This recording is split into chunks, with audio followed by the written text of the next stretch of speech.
Today we will discuss some chemical properties of alcohols and phenols. So let's start. तो chemical properties start करने से पहले आप ये समझ लें कि अगर ये हमारे पास में कोई अल्कोहल है तो इस अल्कोहल में दो तरह से रिएक्शन चलती हैं, या तो ये वाला बॉन्ड टूट जाए, एक तो ऐसी रिएक्शन चलेंगी जिसमें जो है बॉन्ड H टूट जाए, और दूसरी वो रिएक्शन चलेंगी जिसमें ये OH दोनों के दोनों OH टूट जाए। अगर H टूटता है तो इसे बोलते हैं न्यूक्लियोफिलिक सब्स्टिट्यूशन, न्यूक्लियोफिलिक सब्स्टिट्यूशन, और ये हो जाता है आपका इलेक्ट्रोफिलिक सब्स्टिट्यूशन।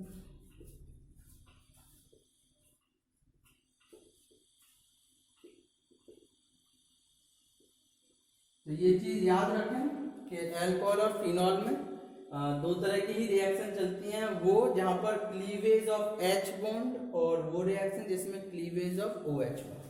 ठीक, तो इसमें फर्स्ट आती है reactions with metals, reaction with metals, और पहली इसमें from sodium metal, from sodium metal. तो ये हमारे पास में है अल्कोहल, इसकी सोडियम मेटल से रिएक्शन जाएगा Na पॉजिटिव, O नेगेटिव और H2, ये बनेगा सोडियम एल्कोक्साइड। तो आपने देखा कि केवल H जो है इस बॉन्ड में जो अल्कोहल वाले में यही बॉन्ड टूटा है। ठीक, दूसरी रिएक्शन है फ्रॉम एल्यूमिनियम मेटल, यहां पे CH3 OH प्लस एल्यूमिनियम,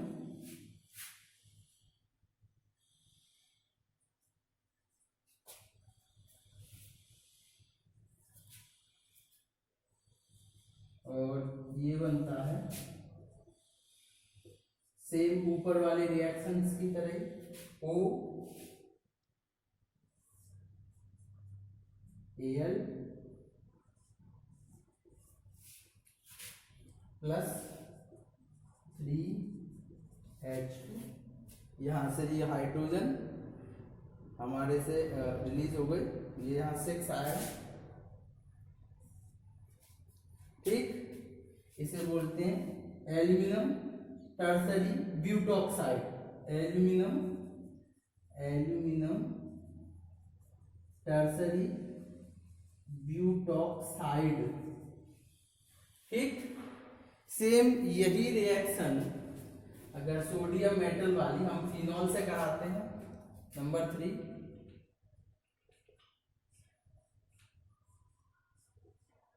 ये हमारे पास में फिनॉल, इसकी रिएक्शन सोडियम मेटल से कराएं तो ये बनेगा Na पॉजिटिव, ऑक्सीजन नेगेटिव। ठीक, यहाँ ट्वाइस, यहाँ ट्वाइस, यहाँ ट्वाइस, और यहाँ पे H2 रिलीज। ये आपका हो गया सोडियम फिनॉक्साइड। और इसी में अगर Na की जगह पर NaOH से कराते हैं तो अभी यही रिएक्शन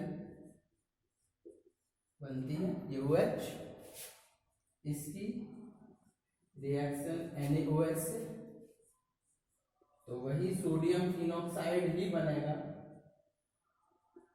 और साथ में वाटर रिलीज हो जाएगा। ये भी सोडियम फिनॉक्साइड, मतलब अगर सोडियम मेटल से या किसी मेटल से कराते हैं, हाईली रिएक्टिव मेटल से, तो वहां पे आपकी जो है एल्कोक्साइड बनता है। ठीक है, okay. Topic is acidic strength of alcohol, यानी कि अल्कोहल का स्ट्रेंथ जो है कितनी होती है, या क्या कौन सा अल्कोहल ज्यादा एसिडिक है, मेन चीज। तो यहाँ पे हमारे पास में 3 तरह के अल्कोहल है, 1 डिग्री, 2 डिग्री और 3 डिग्री अल्कोहल। तो यहाँ पे 1 डिग्री अल्कोहल जो होता है वो मोर एसिडिक होता है, 2 डिग्री अल्कोहल उससे कम एसिडिक होता है और 3 डिग्री अल्कोहल उससे ज्यादा, मतलब सबसे कम एसिडिक जो है 3 डिग्री अल्कोहल होता है। इसका मेन रीजन है कि जो भी हमारे पास में मिथाइल रेडिकल है, जैसे ये हमारे पास में एक एल्काइल रेडिकल है, इसमें 2 एल्काइल रेडिकल है, इसमें 3 एल्काइल रेडिकल है, ये जो है इलेक्ट्रॉन रिलीजिंग ग्रुप होते हैं, यानी इलेक्ट्रॉन्स को धकेलते हैं, इलेक्ट्रॉन्स को छोड़ देते हैं, छोड़ने की जो है इनकी नेचर ज्यादा होती है, इलेक्ट्रॉन रिलीजिंग ग्रुप होते हैं। तो अब आप ये देखें कि भाई यहाँ से केवल एक आर ही इसे धकेल रहा है इस बॉन्ड को तोड़ने के लिए यहाँ से, जबकि यहाँ पे 2 आर और यहाँ पे 3 आर। तो जहाँ 3 लोग धकेलेंगे वो जल्दी टूटेगा, यानी कि उसकी स्टेबिलिटी कम रहेगी, इसकी स्टेबिलिटी उससे ज्यादा, और सबसे ज्यादा स्टेबिलिटी जिसकी होती है वही एसिडिक नेचर में ज्यादा होता है। तो जो हमारे पास में मिथाइल या एल्काइल ग्रुप है, इलेक्ट्रॉन रिलीजिंग ग्रुप होते हैं। So 1 degree is more stable और more acidic as compare to 2 degree and 3 degree, ठीक है ना, क्योंकि ये स्टेबिलिटी इसकी ज्यादा है, इसीलिए ये एसिडिक नेचर में भी ज्यादा है। उसके अलावा एक चीज आती है कि अल्कोहल और फिनॉल में कौन है, तो इसमें नोट करके आप लिख सकते हैं, phenol is more acidic as compare to alcohol due to resonance structure, यानी फिनॉल और अल्कोहल में फिनॉल ज्यादा जो है एसिडिक होते हैं, क्योंकि एसिडिक नेचर स्टेबिलिटी पर डिपेंड करती है और स्टेबिलिटी जो है फिनॉल की ज्यादा है रेजोनेंस स्ट्रक्चर की वजह से। हमने दे रखा है ये हमारे पास में फिनॉल है, तो रेजोनेंस अगर ये H टूट जाएगा, ये नेगेटिव चार्ज पेयरिंग इलेक्ट्रॉन्स की वजह से, तो पेयरिंग इलेक्ट्रॉन्स की वजह से रेजोनेंस स्ट्रक्चर में अगर ये बॉन्ड यहाँ आ गया, यानी कि ये वाला चार्ज यहाँ आ गया, ये डबल बॉन्ड हो गया, तो ये वाला कार्बन, ये जो डबल बॉन्ड है ये इस पे चार्ज की तरह से आ जाएगा, ये चार्ज यहाँ पर जो है स्टेबलाइज होने के लिए यहाँ बॉन्ड बनाएगा और ये बॉन्ड टूट के यहाँ आ जाएगा, ठीक। उसके बाद में ये वाला जो चार्ज है वो यहाँ स्टेबलाइज होने के लिए बॉन्ड बनाएगा और ये बॉन्ड टूट के यहाँ आ जाएगा। तो कुछ इस तरह से जो है ये स्ट्रक्चर के जो नेगेटिव चार्ज है ऑक्सीजन का वो रिंग में, बेंजीन की रिंग में घूमता रहता है, जिस वजह से ये स्टेबल ज्यादा है, ये बॉन्ड आसानी से नहीं टूटता है, इसीलिए phenol is more acidic as compare to alcohol. Next आते हैं कि हम जो एसिडिक स्ट्रेंथ है वो क्या में मेजर करते हैं, तो एसिडिक स्ट्रेंथ ऑफ अल्कोहल्स और phenols is measured in pKa, ये इसकी यूनिट है pKa, यानी कि जैसे अगर हमें अल्कोहल और फिनॉल की एसिडिक स्ट्रेंथ निकालनी है न्यूमेरिकल्स, तो हमारे पास में जैसे अल्कोहल है, अल्कोहल को थोड़ा R और H पॉजिटिव में, तो यहां से जो Ka की वैल्यू होगी वो ये प्रोडक्ट अपॉन रिएक्टेंट, ठीक है ना। इस तरीके से आप जो है अल्कोहल की जो है एसिडिक नेचर निकाल सकते हैं। एक चीज और याद रखें कि हायर वैल्यू ऑफ pK, यानी कि किसी भी सब्सटेंस की जितनी ज्यादा हायर वैल्यू होगी वो उतना ही कम एसिडिक होगा, यानी कि यहाँ पे pKa की नहीं, pKa की वैल्यू जितनी ज्यादा होगी वो उतना ही कम एसिडिक होगा।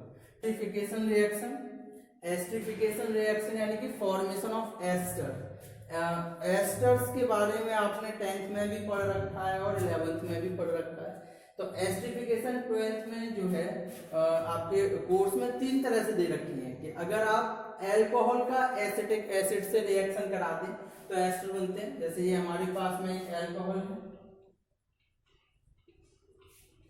ROH, यहाँ जो इसे CH3OH लिख लें, इसकी एसिटिक एसिड CH3COOH से रिएक्शन करा दें इन प्रेजेंस ऑफ एसिड या सल्फ्यूरिक एसिड H2SO4 के साथ में, तो यहाँ से हम अभी वही चल रहा है क्लीवेज ऑफ H, तो यही बॉन्ड टूटेगा, केवल H टूटेगा और यहाँ से ये CH3,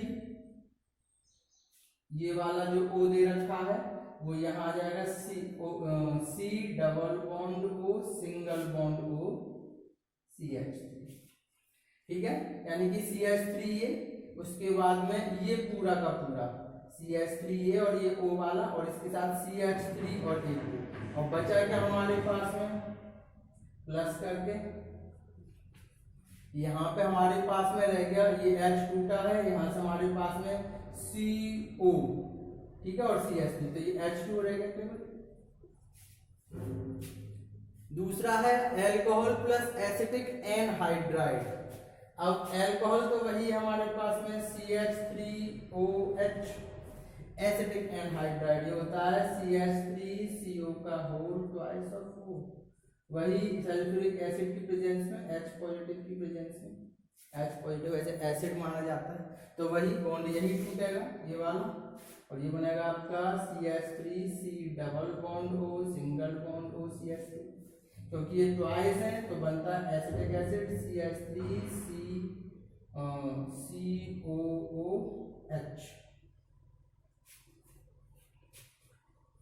तो ये रिएक्शन इंपॉर्टेंट भी है क्योंकि इसमें एक तो बनता है एस्टर, एक तो आपका बनता है एस्टर, और दूसरा बनता है एसिटिक एसिड। थर्ड है एल्कोहल, ये देख लें यहीं, तो एल्कोहल की रिएक्शन CH3OH की एसिड क्लोराइड ये होता है CH3C डबल बॉन्ड OCl से कार्बोनिल क्लोराइड भी होते हैं, कार्बोनिल क्लोराइड, ये पेरिडीन की प्रेजेंस में, तो बॉन्ड यही टूटेगा, ये बनेगा आपका CH3C double bond O single bond O CH3 और HCl। तीनों ही रिएक्शन है, तीनों ही रिएक्शन से एस्टर बनते हैं, एस्टर,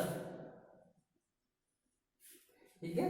और इसका वैसे नाम हो जाएगा ethyl ethanoate, sorry methyl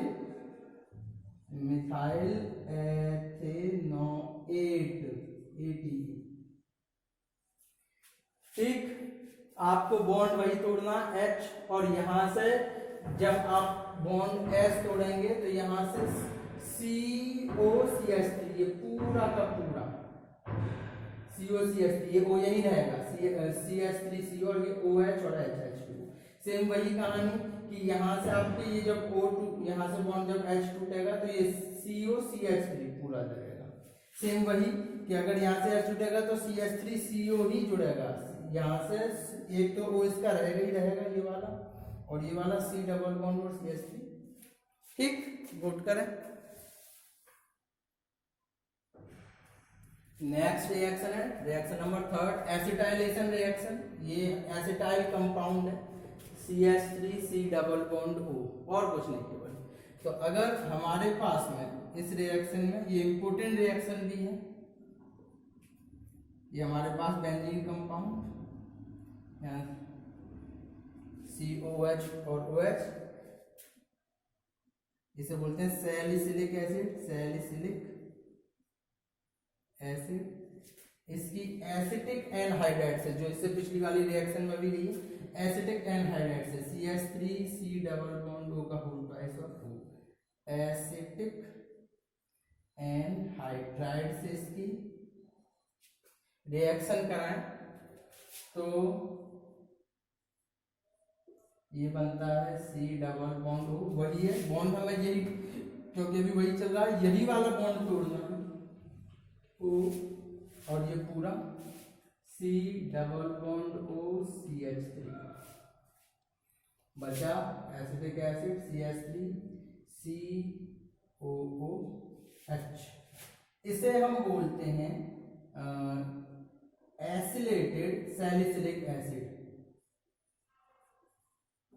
acylated salicylic acid, या कॉमन नाम इसका होता है इसका एस्प्रिन, कॉमन नाम एस्प्रिन। ये एक जो है दवा में पड़ती है, वो दवा जो है हार्ट अटैक,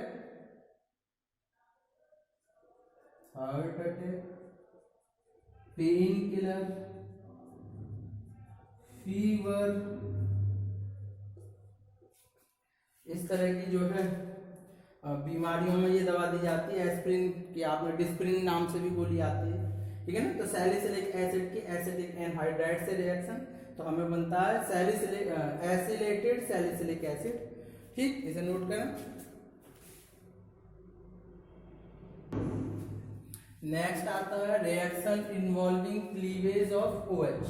अब तक हमने जो है क्लीवेज ऑफ H बॉन्ड पढ़ा था, अब यहाँ से जो है OH पूरा का पूरा जो है टूट जाए वो रिएक्शन। तो इसमें आती है number first reaction with hydrogen halide, reaction with HX। तो ये हमारे पास में एल्कोहल, इसकी HX से रिएक्शन, तो ये आपका होता है RX प्लस H2, यानी कि जो पिछले वाले चैप्टर में था preparation of haloalkane from alcohol, वहीं से आया है, ठीक है ना, in presence of ZnCl2 reaction.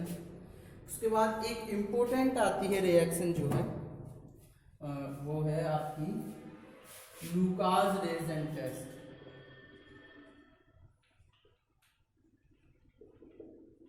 Lucas reagent test, ये जो है ZnCl2 और HCl का मिक्सचर होता है। इसका यूज क्या है?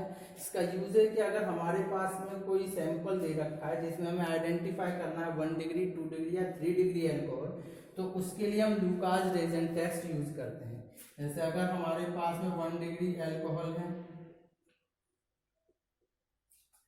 या फिर हमारे पास में 2 डिग्री एल्कोहल है, और या फिर हमारे पास में 3 डिग्री एल्कोहल है। तो अगर आपके पास में सैंपल में 3 डिग्री एल्कोहल होगा तो उसमें टर्बिडिटी तुरंत आएगी। टर्बिडिटी क्या होता है? टर्बिडिटी होता है मतलब अगर आप कंपाउंड में या सैंपल में आप लुकास रेजन डालें तो एक मडी सॉल्यूशन सा बन जाता है, ये बोला जाता है टर्बिडिटी या muddy solution.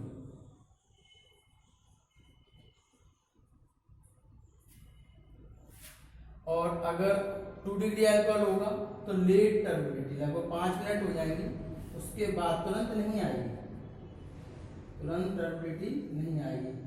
After 5 minutes, about 5 minutes के आसपास जो है टर्बिडिटी आती है, और 1 डिग्री में नो टर्बिडिटी।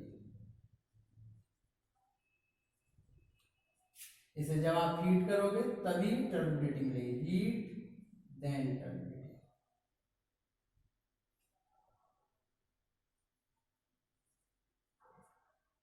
ठीक, तो अगर आपके पास में क्वेश्चन भी आ सकता है कि अगर 1 डिग्री या 2 डिग्री या 3 डिग्री का आपके पास एल्कोहल है तो आप कैसे आइडेंटिफाई करोगे, तो वहां आपके लिए लुकास रेजन जो है अच्छे से मदद कर सकता है। प्रिपरेशन, सॉरी, नेक्स्ट रिएक्शन है reaction with phosphorus trichloride PCl3 से रिएक्शन।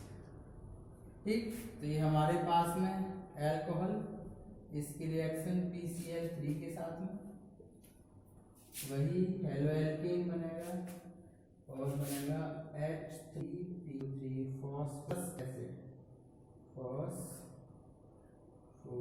एसिड। ठीक, उस साथ में हमारे पास में रिएक्शन आती है, नेक्स्ट रिएक्शन डिहाइड्रेशन रिएक्शन।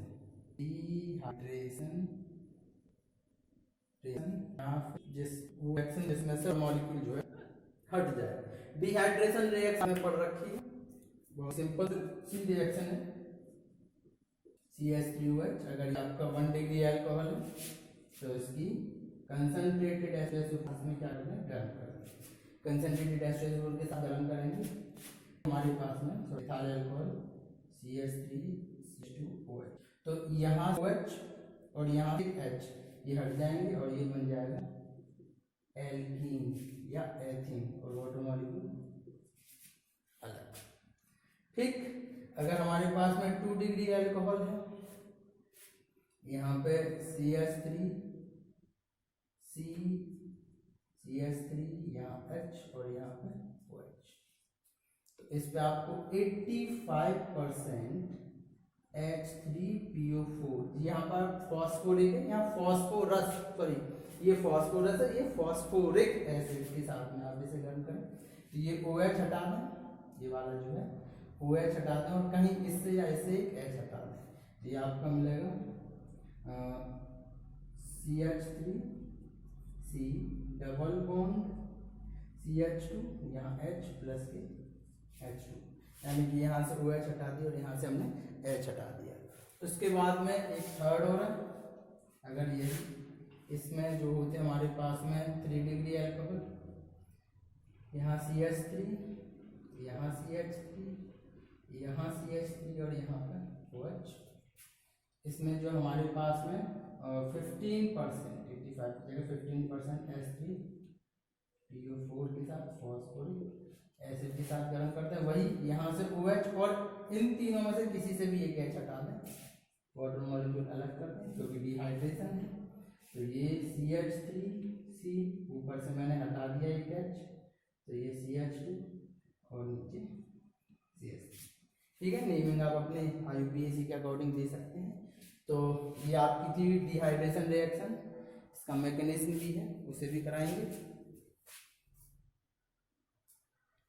तो मैकेनिज्म ऑफ डिहाइड्रेशन रिएक्शन में एक बार दोबारा से देख लें कि अगर हमारे पास में कोई भी जैसे CH3 CH2OH एथेनॉल है, इसकी कंसंट्रेटेड H2SO4 के साथ इसे गर्म कर दें तो ये जो है इसका OH और इसका एक H वाटर मॉलिक्यूल अलग निकल जाता है और यहाँ बचता है आपका CH2 double bond CH2 ethene. यही रिएक्शन थी। इसका मैकेनिज्म देखें तो स्टेप फर्स्ट,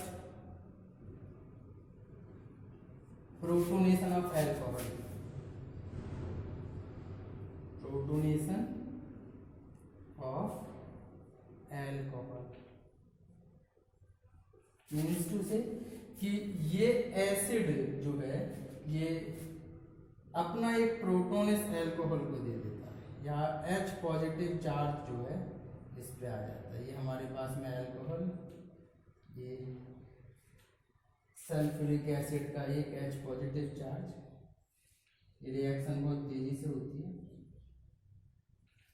होता क्या है कि ये पॉजिटिव चार्ज इस ऑक्सीजन के पेयरिंग ऑफ इलेक्ट्रॉन्स के साथ में कनेक्ट हो जाता है और बनता है CH3 CH2OH। अब ऑक्सीजन बनाता 2 बॉन्ड है, बना 3 बॉन्ड रहा है, यानी कि इसका क्या होगा क्योंकि अपनी कैपेसिटी से ज़्यादा तो इसमें पॉजिटिव चार्ज आ जाएगा। Step second, formation of carbocation,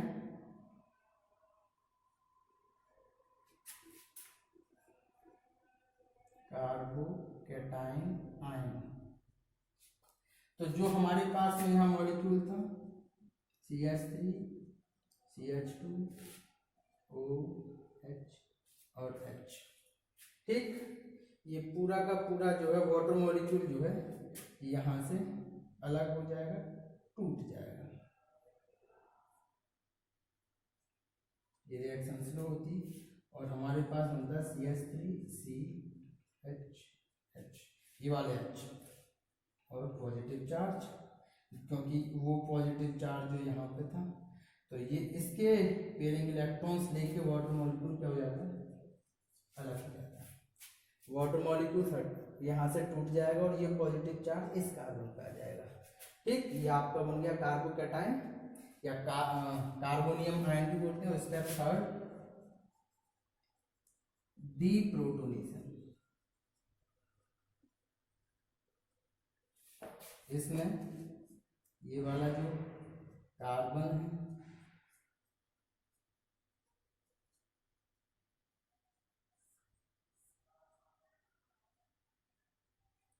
इसमें से कोई भी एक बॉन्ड H जो है अपना बॉन्ड तोड़ करके अलग हो जाता है, H पॉजिटिव आयन, और ये वाला बॉन्ड इधर आ जाता है, यहाँ H यहाँ H, और इस तरह से हमें मिलता है एथीन या एल्कीन।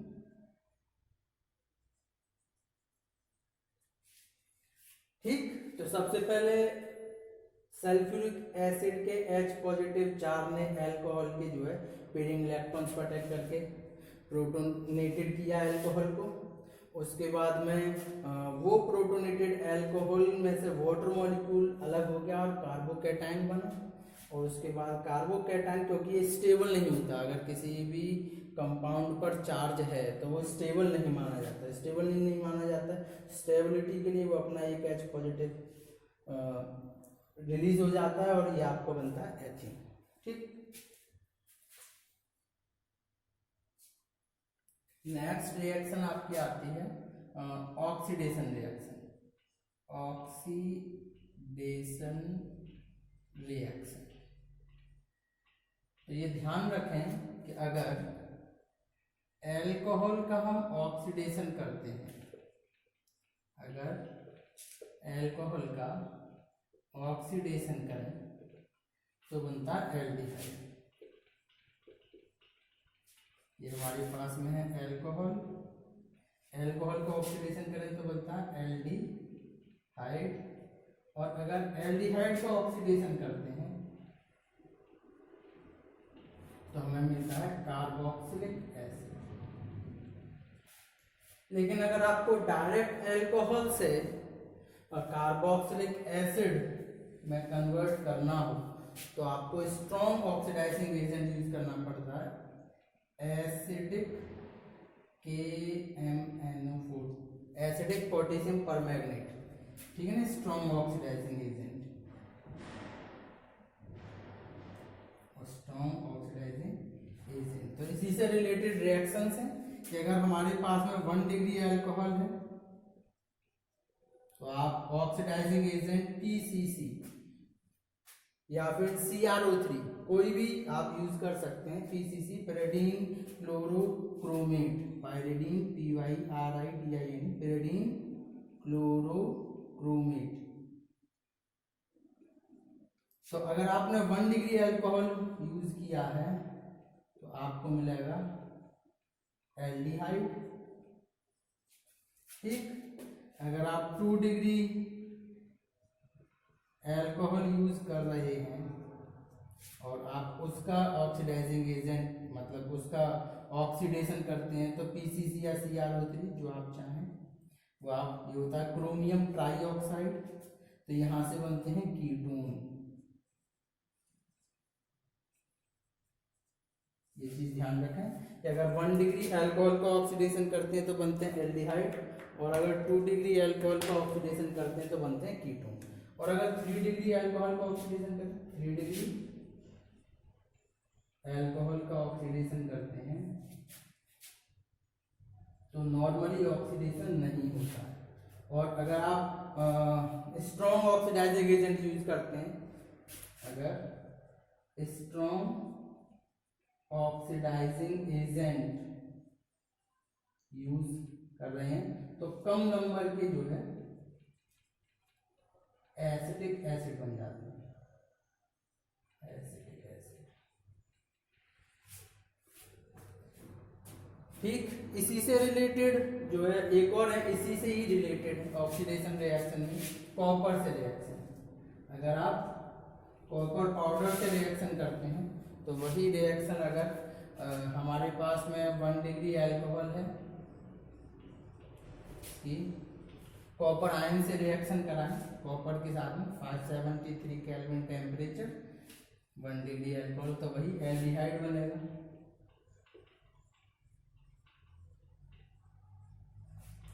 अगर आप 2 डिग्री अल्कोहल के साथ में रिएक्शन करा रहे हैं